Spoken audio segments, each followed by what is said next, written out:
Hi everybody, this is Melissa and you're watching Melissa Explains It All.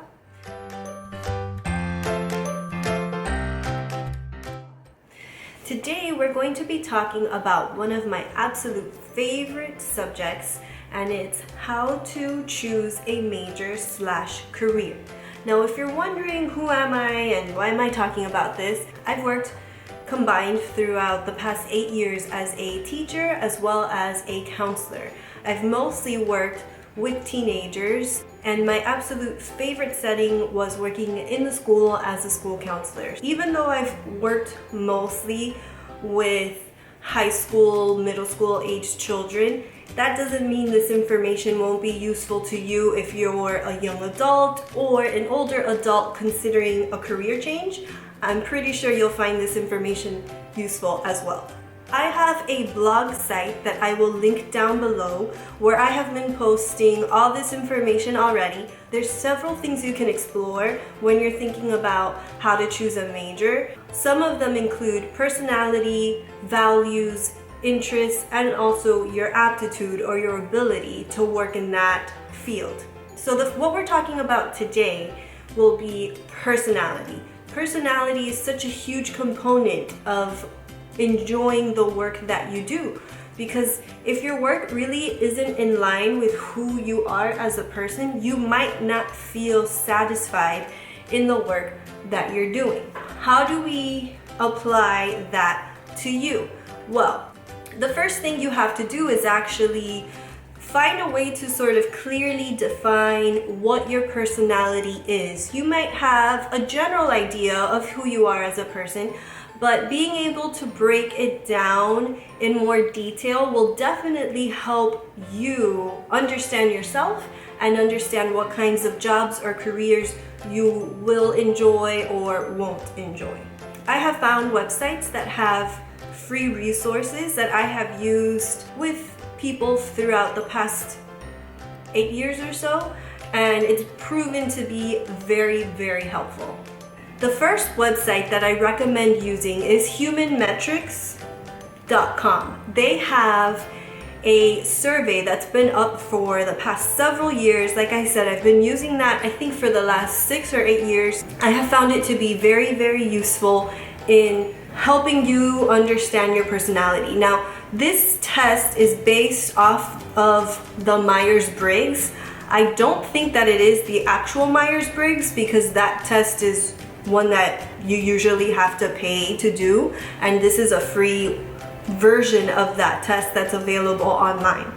But the Human Metrics website, I think, is a pretty good alternative to the actual test if you're not able to work with a professional career counselor in person. Like I said, the link is posted in my blog page, and I'll put the link to that blog post in the description box so that you can go ahead and check it out. I also go into more detail in the blog post, reference the 3 or 4 links that I have on there, and so if you're the kind of person that you learn better by reading, then you might enjoy reading through the blog post too.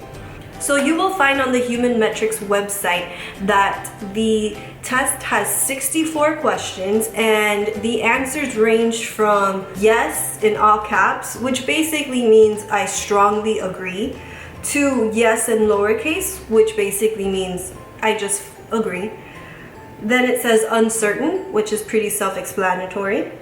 And then you have no, and then capital N-O, no, which would be very strongly disagree. You're going to go ahead and answer all 64 questions as best as you can using that selection of answers.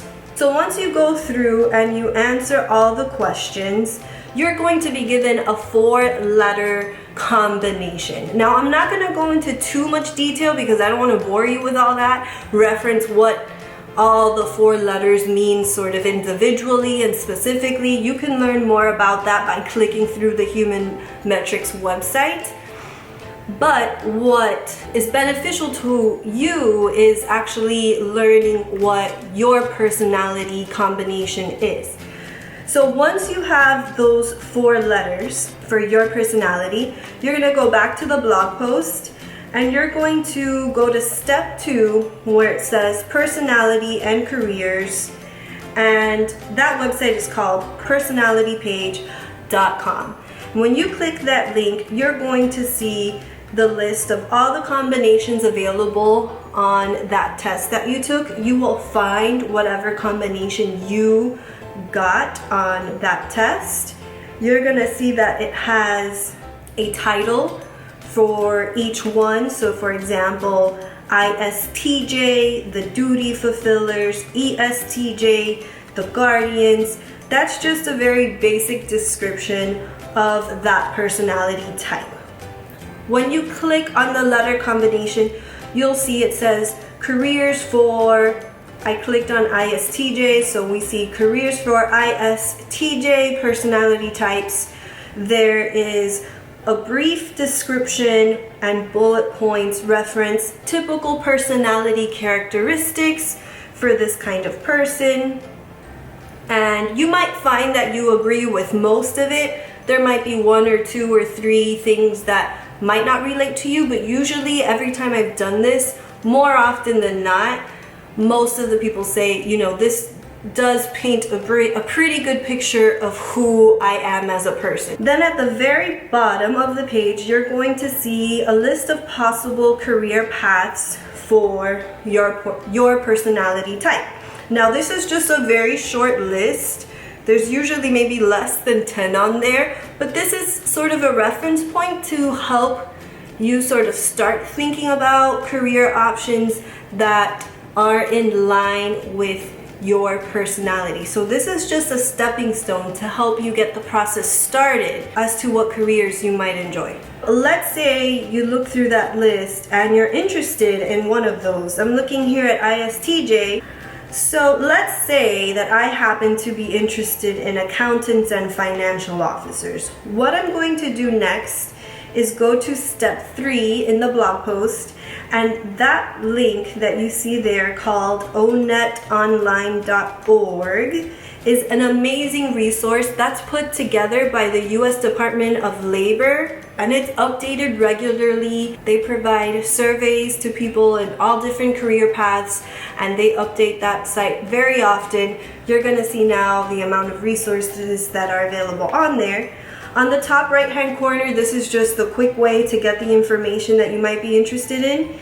You're going to go ahead and type in whatever job you found interesting, and you'll see that ONET Online gives you a list of different careers within that family of careers that you searched for.